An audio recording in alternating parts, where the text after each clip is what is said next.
Beleza, vamos lá. Então, gente, hoje, nossa primeira aulinha é dessa, dessa disciplina especial, né? Em caráter especial, vamos trabalhar sobre o gerenciamento de riscos, né? É importante vocês, se tiver um tempinho aí, darem uma pesquisada nos termos, né? Da legislação, né? Que se faz referência ao vocabulário, né? Mas aí, na segunda aula, eu faço esse complemento aí. Então, vamos lá. Então, vai só. Então, o que é, de fato... Olha, o índio chegou aí. Ó. O que, de fato, é gerenciar risco, certo? Por quê?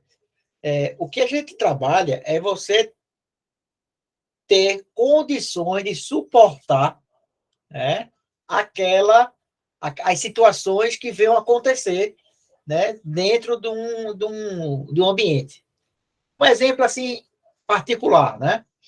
Imagine que seu carro não tenha seguro, certo? Aí quando fala em seguro de carro, de residência, carro nem tanto, né? Mas às vezes o cara tem, ó, faço seguro residencial. Aí você, pô, não faz, né? Porque para quê, né? Não sei o quê. Aí depois tem um sinistro, tem uma ocorrência, e aí você não está acobertado. Então, se você está de boa, vamos dizer assim, em passar por um algo sem ter esse aperreio, então isso não é um risco para você. Fala, Poli. Boa noite. Então, diz o seguinte, ó, gerência de risco é usada para caracterização do processo de identificação, avaliação e controle, que não adianta nada eu identificar, né, eu avaliar e não controlar, né? O controle, quando se fala em gestão, ele se faz presença em qualquer etapa, em qualquer processo, né? O planejar, o agir, né? Você vai parte do princípio do princípio do PDCA, né? E a implantação de medidas e procedimentos técnicos e administrativos que têm o poder de prevenir, reduzir e controlar os riscos, bem como manter uma instalação operando dentro de padrões de segurança considerados toleráveis ao longo de sua vida útil. Então, para cada função, né, você vai ter aí, né, a gente estava conversando no começo da aula, a Edilberto estava falando que existe um mapa de risco. Então, diante daquela atribuição que o profissional ele está submetido, ele sabe de antemão quais são os riscos que eles são submetidos, é um risco biológico, um risco, né, químico, né, qualquer tipo de risco que ele venha a sofrer, e ele sabe quais são as medidas preventivas que ele devem ser aplicadas. Vamos lá. Aí, ó, controle do risco que se constitui em um programa de prevenção de perdas, reduzindo tanto a frequência como a severidade dos acidentes. Ou seja, é tanto para reduzir o número de acidentes, bem como, mesmo que aconteça o acidente, ele seja menos grave. Tá certo? O financiamento, que significa a gestão dos riscos remanescentes, retendo-os na empresa ou transferindo-os total ou parcialmente para as seguradoras. É exatamente onde entra aqui a parte do seguro. Vai entrar as seguradoras. Né? Aí você pode falar a questão de banco, né? Banco. Né? Banco, ele tem todas as medidas de segurança, mas mesmo assim, ele tem o seguro dele, certo?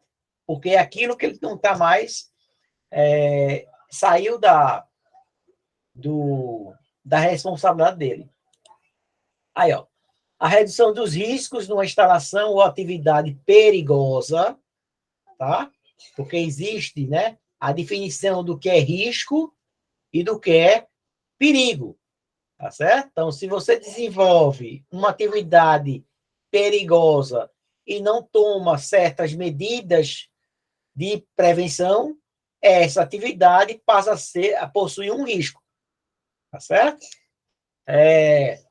Pode ser conseguida por meio da implantação de medidas que visem tanto reduzir a frequência de ocorrência dos acidentes, como as suas respectivas consequências, que são as causas de proteção, conforme a figura abaixo. Eu tenho riscos, eu tanto trabalho com a prevenção, que tem relacionada à educação, né, à capacitação, à conscientização, bem como a proteção, porque não adianta o funcionário ter o equipamento de proteção e ele não ter a consciência de usar, né? Ele usa como adereço, né? Porque diz que é calor, está muito quente, né? Incomoda, ele prefere, né? Usar. E nessa situação, exatamente é onde acontece. E a função, né? A meta dessas duas caixinhas é exatamente trabalhar na redução dos custos.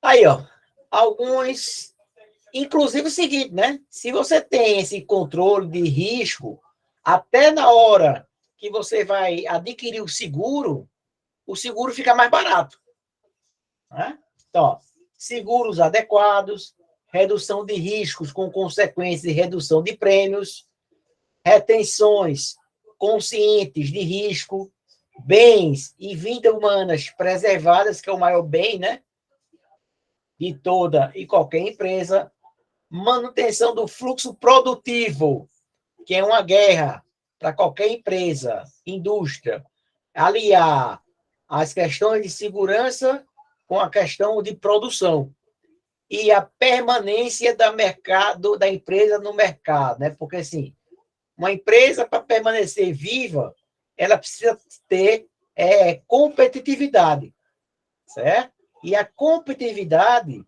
ela está baseada numa pirâmide, que inicialmente você tem a qualidade como a base dessa pirâmide, que essa qualidade, ela vai produzir ela vai garantir a produtividade, essa produtividade, ela vai produzir a competitividade, e com a competitividade você terá a sobrevivência da empresa.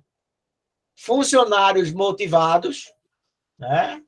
E aumento da produção e competitividade. Certo? Então, assim, essa questão do funcionário motivado é assim, é como você está, eu me sigo, eu estou treinado, eu sou capacitado, né? Na hora que você acontecer algum sinistro, eu já sei o que eu devo fazer, certo? Então, você tem lá a brigada de incêndio, né? Tem várias equipes trabalhando no processo aí. Aí só vou dar uma lida aqui, ó. Definição dos objetivos e metas para que a direção da empresa estabeleça aonde se quer chegar, a relação da saúde do trabalho, controle operacional, medição e monitoramento para estabelecer o ciclo básico de gerenciamento de saúde, ou seja, com qual periodicidade se vai executar, vai exigir a apresentação dos exames, né? Dos seus funcionários para cuidar da saúde física e mental, né? Porque isso está tudo relacionado à ocorrência dos acidentes, né? Os acidentes geralmente acontecem ou por uma certa irresponsabilidade do operador, né? Ou às vezes ele não foi devidamente capacitado, né? a desempenhar aquela função, né? Ele está dando as férias de alguém e ele não teve tempo para aprender todos os processos, os procedimentos. Descuido, né? Desatenção, né? O cara já está Só o Betinho está entrando aqui. O cara já está lá, sei lá, 10 para as 5, né? E ele já está pensando na programação, então a cabeça dele já não está mais lá no ambiente de trabalho. E aí, nesse período aí, é que às vezes acontecem os acidentes. Aí, ó, segurança no trabalho, constituído pelos seguintes passos: reconhecimento, antecipação, avaliação, prevenção e controle. Tá? Então, assim, quem trabalha com segurança de trabalho, geralmente isso já está inserido na vida do cara, certo? Então, o cara anda na rua, né, se antecipando a problema. Então, às vezes ele vê uma tampa lá, né, um bueiro lá destampado, ele vai lá e bota uma sinalização, né, para evitar que alguém seja cometido de um acidente. Aí, ó, tratamento de desvios, incidentes, acidentes, doenças, ações emergenciais, corretivas e preventivas, para garantir que a gestão de saúde e segurança do trabalho está devidamente implantada e mantida na empresa. Porque, às vezes, né, a turma fala muito daquele termo do PPRA, né? O PPRA, não, tá aqui. O PPRA,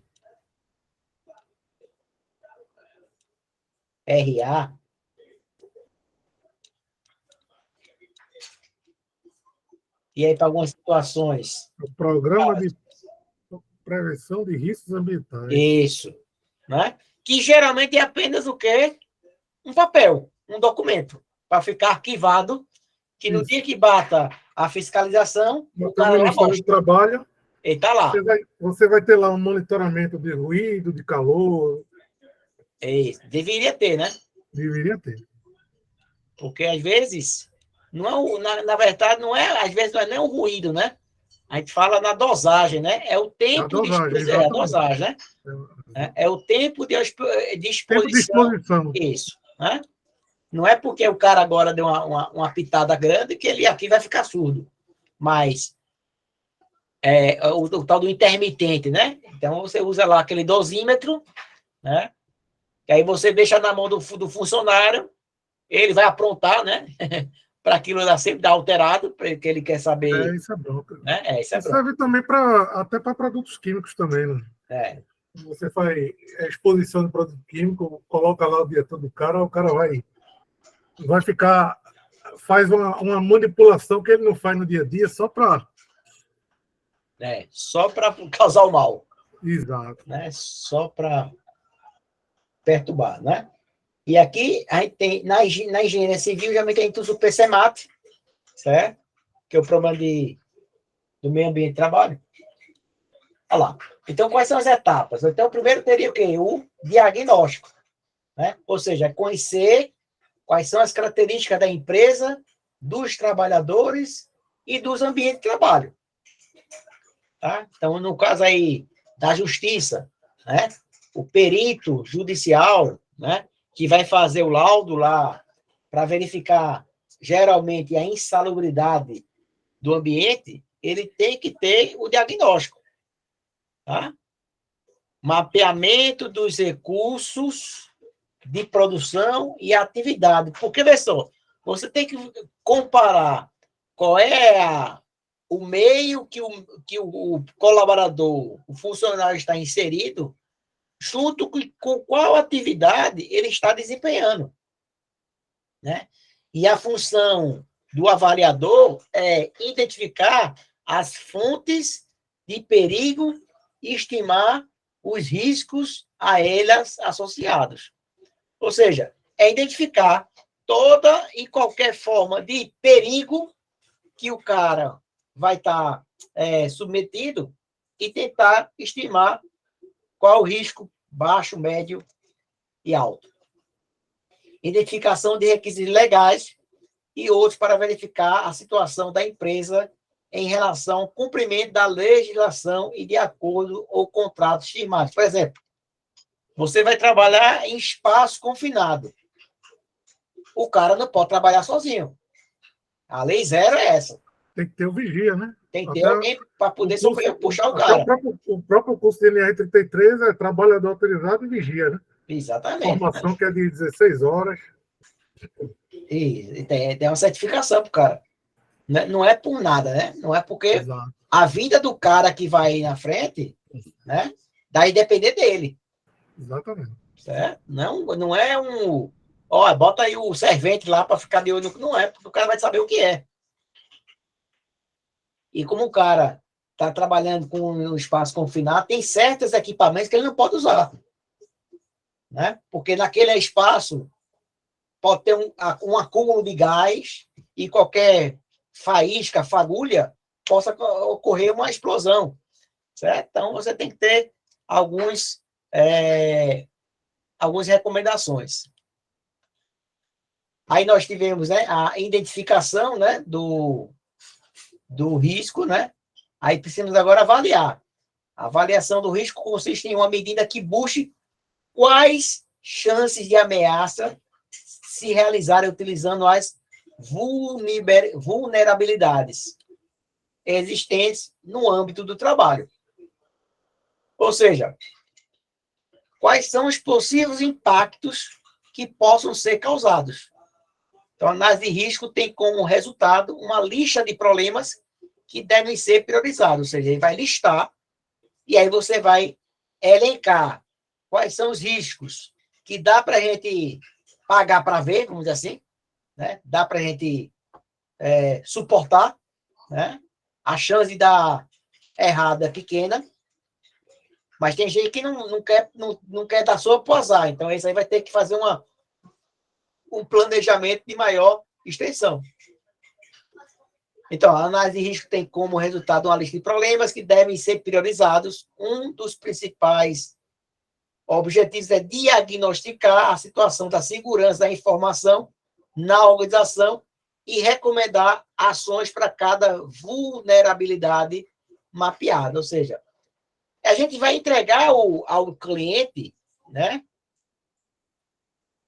os problemas que ele tem, a esses problemas, o que é que pode ser... Somente eu estou liberando a sala para Jailson aqui. Né? Então, assim, eu vou identificar os problemas que a empresa apresenta no âmbito do trabalho.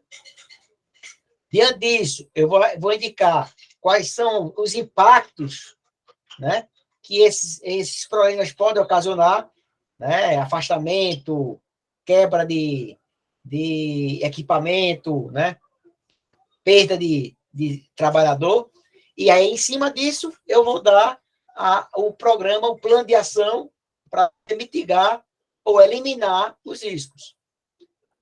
Por exemplo, o cara tem um gerador, né, e aí o gerador não está encapsulado. Então, vamos encapsular para melhorar, né, a questão do barulho, né, para que as pessoas que trabalham naquela atividade não sofram por um longo tempo, ou seja amenizado o impacto nas pessoas. E recomendar ações. A palavra-chave está aqui, né? É recomendar. Porque quem vai definir é o dono da empresa. Se ele quer exatamente ou não, ou quer viver numa montanha-russa. Altas emoções, né? Aí vai tomar um susto, né? Né? E aí, se esse susto der errado, aí pronto, põe em risco toda a credibilidade da empresa, né? E outras coisas mais. Aí, como é que eu faço para avaliar os riscos? Né? São os ricos não, tá, gente? Eu não tenho nada contra rico, não, tá? É para avaliar os riscos.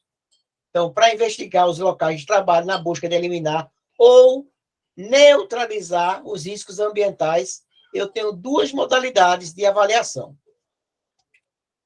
Eu tenho a qualitativa, né?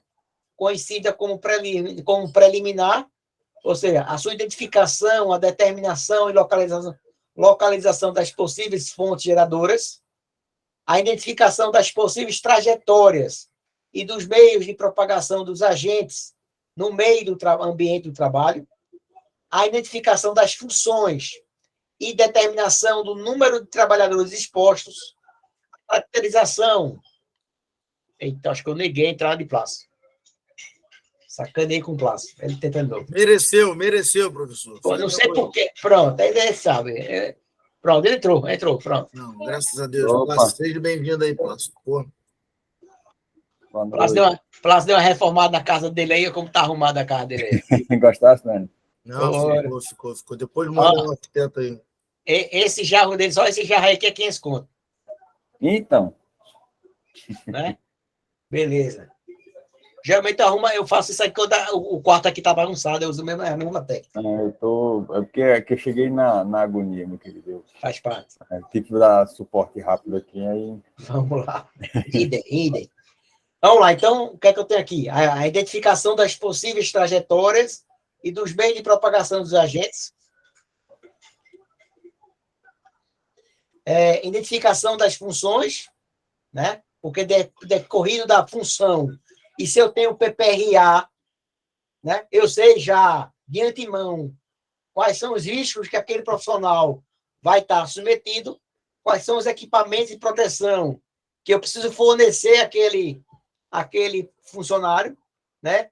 Para tentar diminuir a bronca, se por acaso der para mim. Tudo isso aí é porque se por acaso tiver algum sinistro, algum acidente, é para que a empresa não seja tão penalizada.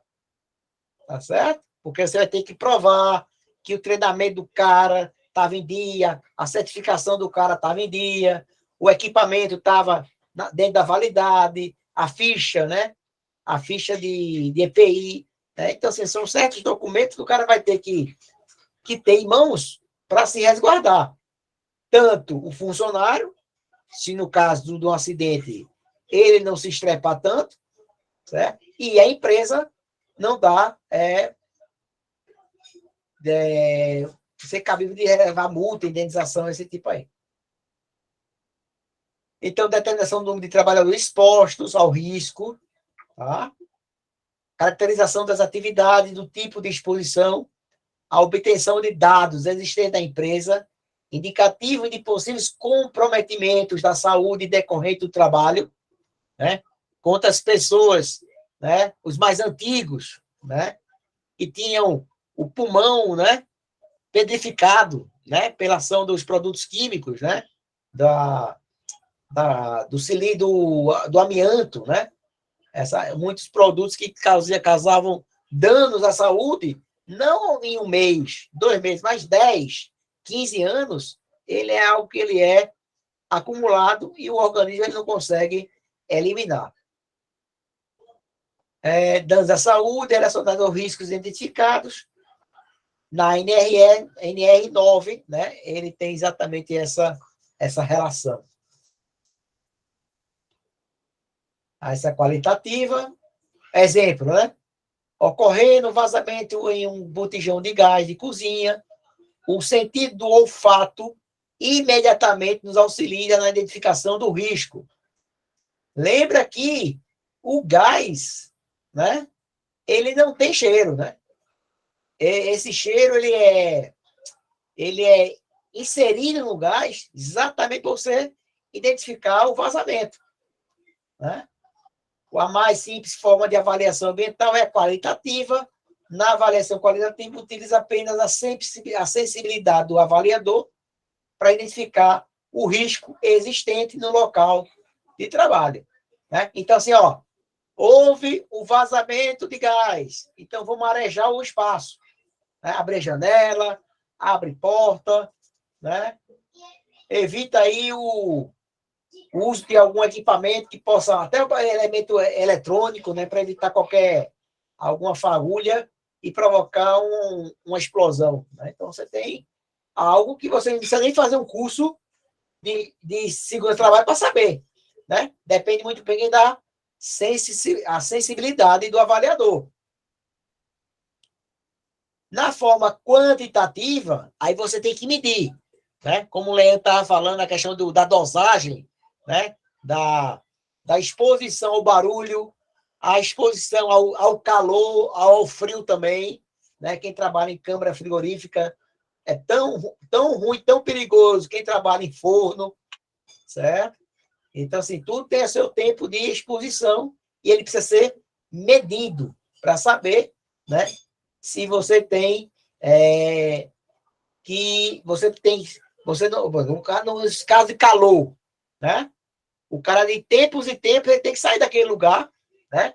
Para refrigerar o corpo, né? E poder voltar depois. Então, para avaliar o calor produzido no forno, utilizam-se termômetros específicos para avaliar nível de ruído de uma máquina, utilizam medidores de pressão sonora. Certo? É a pressão que afeta o nosso ouvido. Aí, ó, classificação dos riscos. Eu posso classificar os riscos em riscos ambientais. Aí eu tenho a nossa condição precária do nosso ambiente de trabalho. Tá certo? Riscos operacionais. Mandei de se processar as diversas atividades profissionais. Ou seja, precisa ter, né? Olhar a parte operacional da atividade. E aqui uma coisa perigosa, né? É o risco comportamental. Eu não tenho esse dado aqui, mas a quantidade de profissionais que se acidentam, né? De forma proposital, né? E por conta dessa, né? De uma indenização, de um processo, né? Ele já diz, rapaz, vou ser demitido aqui, vou fazer um barulho aqui, né? Ou então faz feita liberta, vai para CIPA, vira cipeiro, né? Que aí fica adulterando aí perturbando o andamento da fábrica aí. Deixa de ser linguarudo, rapaz. Tu que falou que era cipeiro, bicho. Cipeiro não tem raça boa, não. É isso, Nando, eu também sou. Olha aí, vou Só que até eu sou abrir a indicado, câmera agora para não sou eleito, olhar. não. Vem para a cara de Nanes, ó. Não sou eleito, não, sou indicado. Porque é uma classe. Tem a diferença. Empresa. Entendeu? É cada empresa. E como é que ele sabe que eu fui, empresa. Plácido? Diga aí. Aí eu não sei, filho. Tá vendo? Vê só, inclusive o indicado da empresa sofre, né, perseguição dos outros. 100%. Não é verdade? E 100%. teoricamente, né? Porque assim, eu digo isso há pelo menos 2, 3 anos. E tu quer organizar a CIPA, né? Acaba com os privilégios.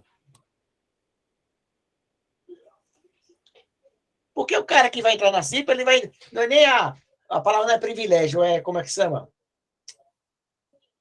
Estabilidade. A estabilidade. Estabilidade. Pronto. É um ano de trabalho, o outro ano mais descansando. Pronto. O outro ano. Detalhe, para piorar a situação, no último ano dele, se ele se candidatar novamente à CIPA, a empresa não pode demitir ele só depois da eleição. Exatamente. É um ano de mandato e outro mandato de campanha. É de por estabilidade. Isso que tem muito nocego na CIPA, a maioria. Exatamente. Então, se você tira a estabilidade, né, vai entrar cara somente o intuito de realmente ver e não causar barulho, né? Então, tanto é verdade que hoje o termo cipeiro é um termo pejorativo, né? Você chama alguém de cipeiro, espera aí, né? Sou não, me respeita, certo? Porque exatamente que é um assunto que, na verdade, não sei se é a questão de maturidade profissional do brasileiro, que tem aquela mania de querer sempre dar um jeitinho em tudo, né? Então, sabe, eu vou entrar no... Às vezes o cara entra na CIPA sem ter nenhuma compatibilidade com a função que vai desempenhar, está ali só por conta ele não tem o perfil para estar trabalhando ali com o superior. E aí começa a dar nó cego. Ele está pensando só na estabilidade. as reuniões na CIPA, na verdade, são problemáticas, porque o pessoal quer levar a comida, porque não está com pouco sal. Não tem nada a ver com questão de saúde, nem de segurança. Eles, na verdade, estão ali para querer... na verdade, é um gancho para que eles consigam entrar para o sindicato, que é outra mamata também. Aham. Pronto, hoje é o estágio do sindicato. E Nandi me chamando de cipeiro, veja.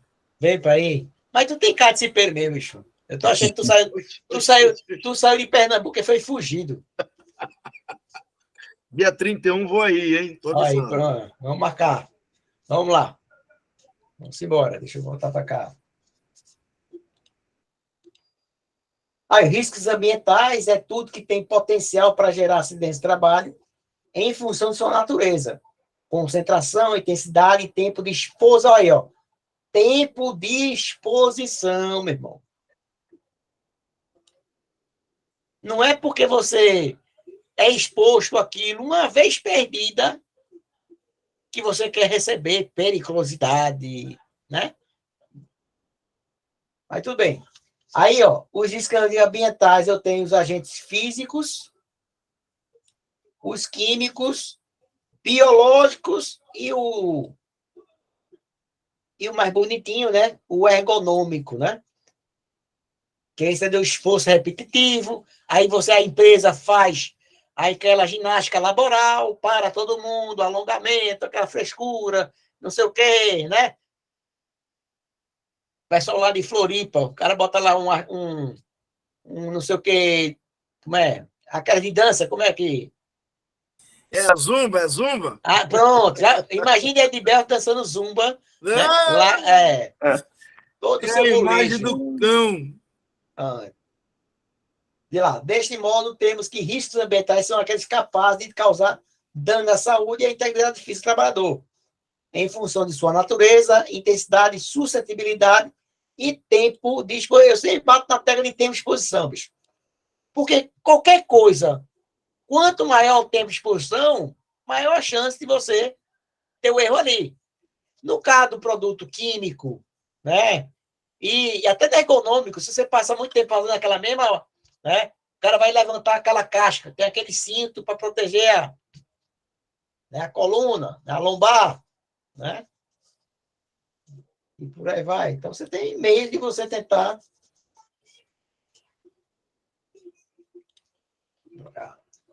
Os agentes físicos são representados pelas condições físicas e também trabalho, tais como, ó, vibração, radiação, ruído, calor, frio, que, de acordo com as características do posto de trabalho, podem causar danos à saúde. Portanto, ordem e limpeza constituem um fator de influência positiva no comportamento do trabalhador. Ô, Nanis, no caso Oi. aí, o cheiro também entraria como agente físico, né? Também.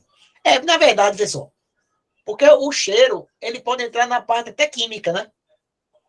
É físico-química, na verdade. Físico-química, exatamente. Tá ali nesse... né? Uhum. Porque o cheiro é devido a algum produto químico. Né? Então, assim... Porque o que você está vendo aqui, ó, que vibração, radiação, ruído, são tudo onda. Onda térmica, onda mecânica, né? Então, onde você tem a vibração, né? Que afetando, né? Já pensasse aquele cara que trabalha na... É a sensação... É sensação literalmente física, né? Pro tremor, ou a mudança de temperatura. Entendi, beleza. Não é nem somente a mudança, né? Além da mudança, é o tempo que você está exposto ao risco, né?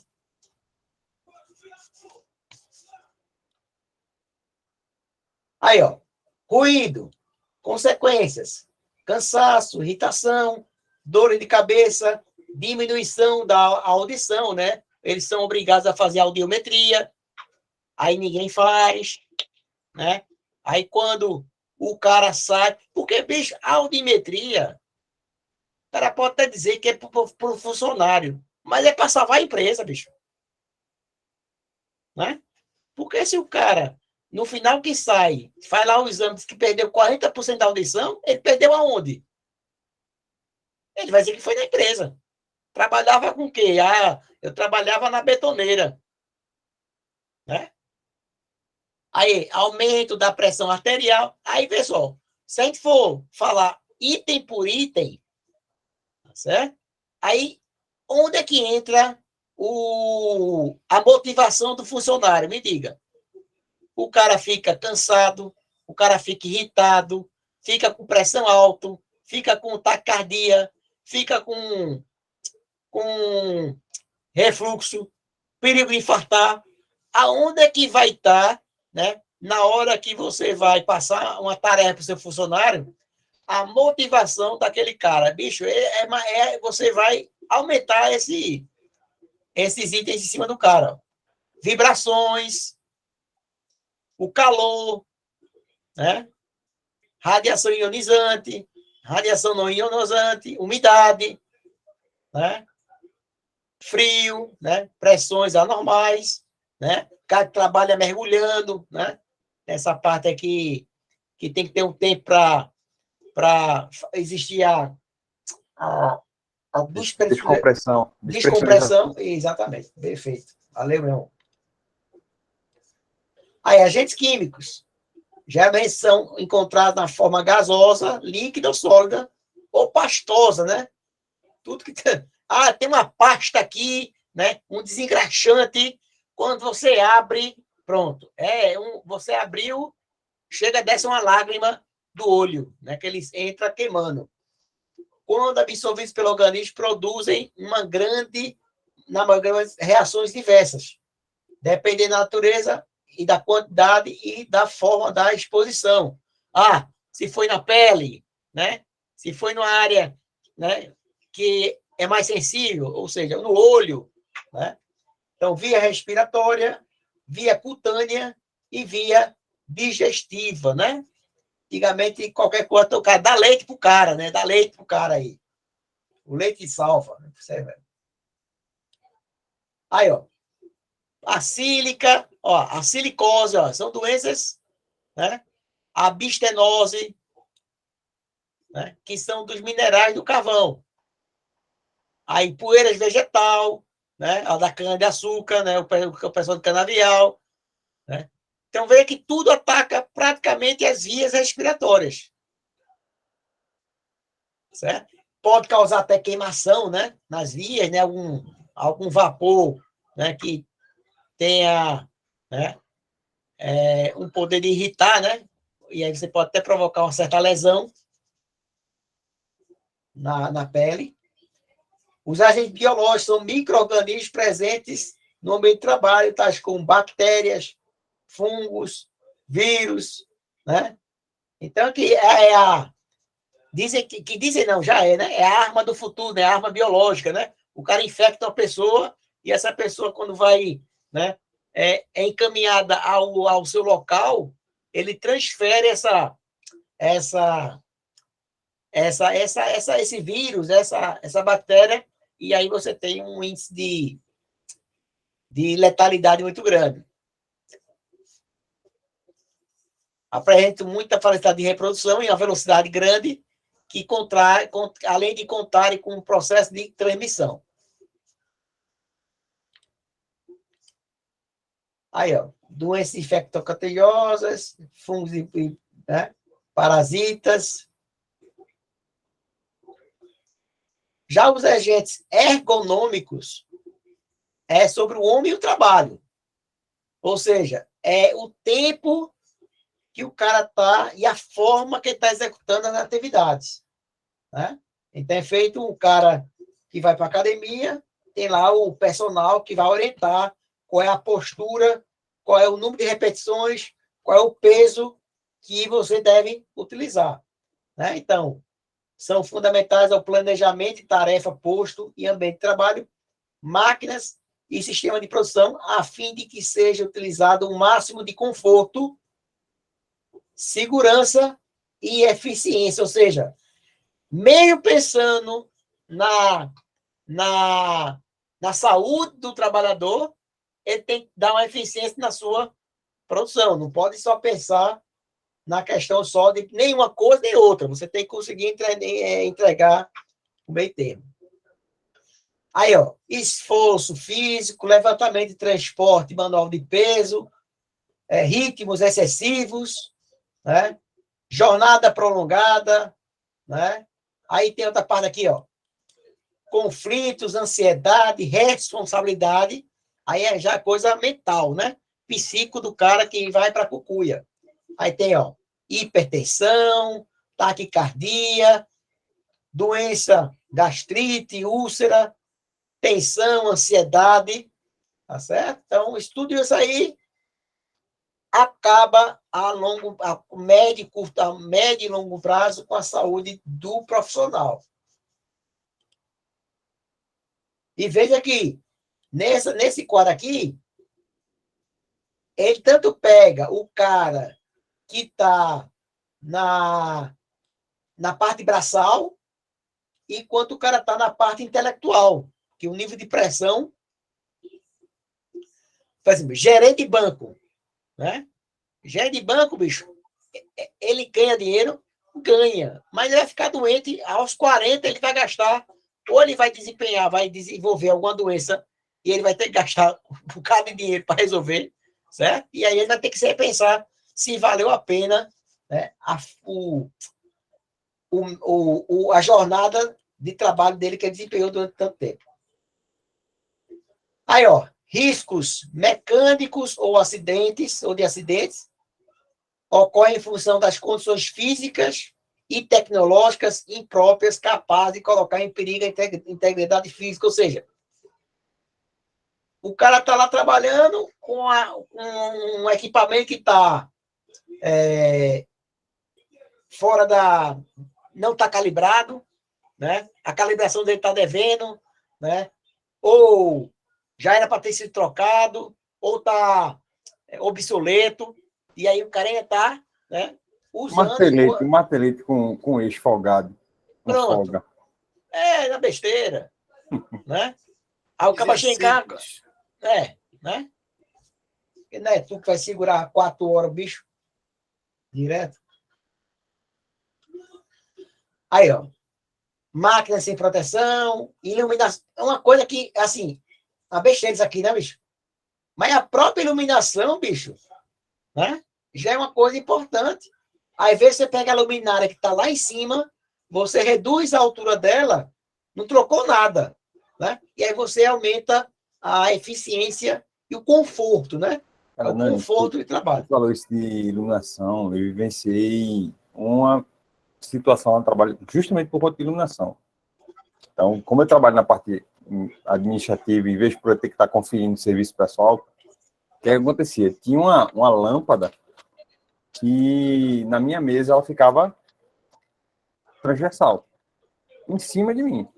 Só que metade dela ficava bem na frente. Então, a luminosidade era intensa demais. E todo dia, cara, eu saía do trabalho morrendo de dor de cabeça. Todo dia dor de cabeça. E não sabia por quê. Quando foi um belo dia, eu resolvi trabalhar com a lâmpada desligada. Tinha uma outra lâmpada na sala. Eu disse, bicho, saí sem dor de cabeça. Aí falei com o pessoal da elétrica e disse, ó, muda essa luminária para mim de posição. Ao invés dela ficar na frente, ou no meio, né, pegando parte da frente, bota ela atrás de mim. Ela fica atrás, vai iluminar minha mesa de meu posto de trabalho e eu vou conseguir trabalhar numa boa. Parou. Uma simples mudança. Parou, cara. Inclusive, tem gente que é especialista em iluminação, né? Isso. E diz que até a frequência emitida pela lâmpada, ela contribui para o conforto do funcionário. Né? Ou seja, o cara chega manhã cedo, né, sonolento, ele altera lá a frequência para que dá uma certa disposição ao funcionário. Tem funcionário que não adianta. Tanto é que, se você parar para observar, em postos de trabalho, geralmente as luzes são brancas, porque ela é intencional para você justamente ter um ritmo mais acelerado. E ambiente que é geralmente de repouso, né, descanso, tal, que você quer mais calmaria, as luzes são mais amareladas. Isso. Para causar esse conforto para a vista e você poder descansar. Sabe, eu pedi tanto a Deus para ter uma iluminação assim tão boa, de frente para a praia, para ficar de boa, fui trabalhar em estaleira, que desgraça. Meu irmão, velho. Dá dia 30 e não chega dia 31 para ver esse safado aí. Vamos lá, vai levar uma tapa. Olha lá, olha, ligação elétrica, né? Como antes já deu uma saída da sala, mas antes que dizer, né? O arranjo técnico provisório, né? A nossa gambiarra. Gambiarra, né? Não. O DTE. É o recurso técnico, pelo amor de Deus. Pô. DTE, dispositivo técnico emergencial, pô. Parabéns. Essa eu não sabia. Vou até anotar, também. Essa é DTE. Aí depois disso, ela pode repetir, por gentileza? Dispositivo técnico emergencial. Qualquer coisa, dependendo, se for para um prazo um pouco maior, ela vira um DTE-P, que é um dispositivo técnico emergencial permanente. Rapaz, o cara de manutenção tá dizendo isso, é um safado. Cadê Índio? Índio sabe muito disso. Não, depois que eu parei de falar, eu procurei por ele aqui, porque ele é que é o rei de fazer essas... bicho, é o rei da gambiarra. Não de gambiarra, pô. O recurso técnico. Desculpa. É, do DTE. DTE, né? Aí, veja. Aí, o armazenamento inadequado, às vezes você tem uma... O cara vem na embalagem, ó. Evitar empilhamento acima de 10 fiadas. Aí o cara bota 15, né? Aí aquilo ali, ó, desvia um pouco, aí tá lá o cara fazendo a faxina no depósito, no almoxarifado, o cara tá sozinho, um bicho aquele cai em cima do cara, o cara fica lá, e não tem nem quem possa socorrer. Ferramenta defeituosa, né? Equipamento de proteção individual inadequado, né? Animal peçonhento, ou seja, o cara falou lá no começo, a limpeza, né? A limpeza tem tudo a ver com a questão de você evitar o aparecimento dessas... É feito o quê? Pronto, né? O cara fica sem saber, o cara morreu afogado em São Paulo, né? Aí ele foi tomar um banho de açude, não, ele morreu afogado dentro do carro, né? Porque deu uma cheia, não pôde sair do carro, o carro ficou... Ou então o caso daquela senhora aqui em Recife, que morreu afogada dentro do túnel. Né? Então, aquela dali foi pau. Pois é, não consegue entender como é que pode, mas são certas coisas, né? Que se o sistema de bombeamento estivesse funcionando, se o bloqueio tivesse sido... Porque se era uma coisa de risco de vida e algo que acontece sempre... É para colocar cavaleiro de madeira, né, bicho? Bota de concreto, bicho. Bota aquele bloco de concreto de noite e fecha mesmo. É para ninguém passar. Né? Mas aí você assumiu o risco. Né? Aqui o pessoal aqui é educado, né? E não vai obedecer. Quem é que obedece linha zebrada? Eu já tomei uma advertência por não seguir. Hoje eu aprendo. Hoje eu aprendi da pior maneira possível. No osso. Né? Exatamente. Aí, possibilidade de incêndio ou explosão, outras situações de risco que podem contribuir para a ocorrência de acidentes. Certo, pessoal? Então, pessoal, diante do que a gente viu hoje aqui, tá? Eu estava explicando que surgiu um imprevisto, né? E aí eu não quis cancelar a aula, aí eu troquei o assunto da aula para fazer uma aula mais rápida, mas tá valendo. A atividade de vocês, essa aqui, ó. O que é mapa de risco e qual sua importância na empresa. Manda para o e-mail do senhor. Fuleiragem, né? Por quê? Plácido, segura a onda. Deixa ele falar, tá bom. Não, eu tô dizendo, porque eu acabei de fazer justamente agora, final do ano, eu fui fazer justamente o PGR de lá de um dos hotéis. Tá feito, pô. Então tá feito, vai mandar para mim. Não, mas o pior de tudo é que quanto mais você conhece o assunto, mais você quer escrever Aí você sabe que Nani vai ficar de saco cheio de vendo você escrever vai ficar de saco cheio de vendo você escrevendo um monte de coisa. Nanes tem que ser no máximo uma página. É meia página. Sucinto, pelo amor de Deus. Não, são 6 linhas. Ei, bicho, eu quero. Isso aqui é uma questão de. É como se fosse uma questão da prova, bicho. É para escrever no máximo 10 linhas. Aí, tá vendo? Meia página, pô. Não é trabalho encadernado. Ah, se alguém brochura, quiser. não, né? Já tinha até botado referência. E brochura. Não vamos ser objetivo, porque isso aqui que é que fica, tá? Isso aqui que a gente precisa identificar. Tá. Beleza? Então, até dia 14, tá? Dia 14. Eu já coloquei no grupo, eu acho. Certo? Já botou o material e já botou também a pergunta. Daqui a pouco eu coloco a gravação aqui. Daqui a